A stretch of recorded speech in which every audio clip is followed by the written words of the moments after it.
Of course, we are not limited to adding points. We can also remove them.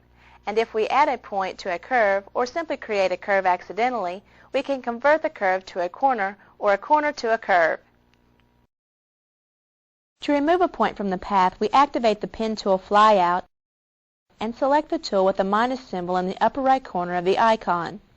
To remove a point, we place the subtract point tool over the point we wish to delete and click. The point is removed and the path is adjusted accordingly. Next, we'll choose the Convert Point tool to change some curves to corners and some corners to curves. Let's select the Convert Point tool by activating the flyout again and releasing the left mouse button over the last icon in the row. To convert a curve to a corner point, we place the tool over the desired point and click. The curve is now a corner. To convert the corner point back to a curve, we place the Convert Point tool over the corner point, then click and drag the mouse. As we drag, the curve handles appear and the curve is created. From here, we can use handles to adjust the curve to the desired shape.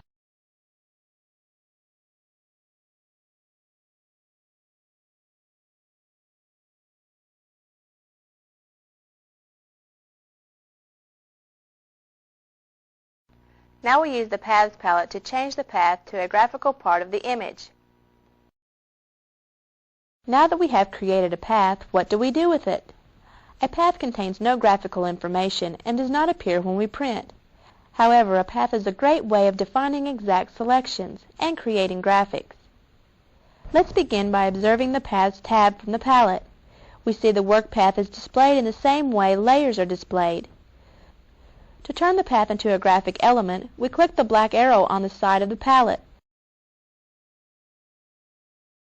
Then select Fill Subpath. The Fill Subpath dialog box is displayed. Currently, the Contents section is set for foreground color.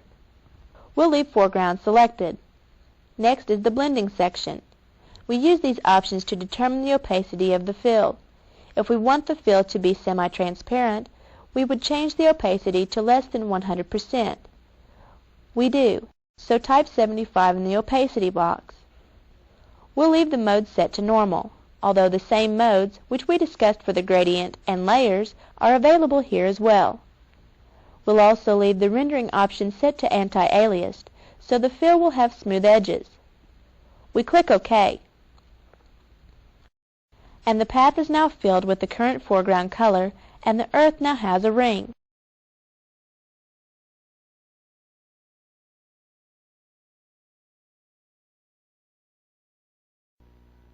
By stroking the path, we can use any of the drawing tools to draw a line along the path. Before we stroke the path, let's change the foreground color. We pick the foreground color swatch, then select yellow from the color picker, and press Enter. Next, we select the brush we want to stroke the path with. Although we can change which drawing tool we want to use with the Stroke Path command, the brush which is currently selected for that tool will be used. We select the Airbrush tool since it is the tool we'll use to stroke the path.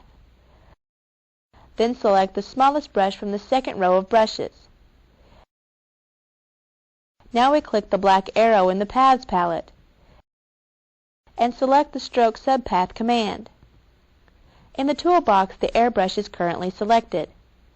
Let's click the drop-down arrow to the other tools that are available. As you can see, we can use just about any tool we would normally use for editing the image to strike the path. We'll keep the airbrush and click the OK button. A yellow line now appears under the path. To see the line better, we click the small black arrow in the Paths palette and select the Turn Off Path command. The image can now be seen unobstructed by the path.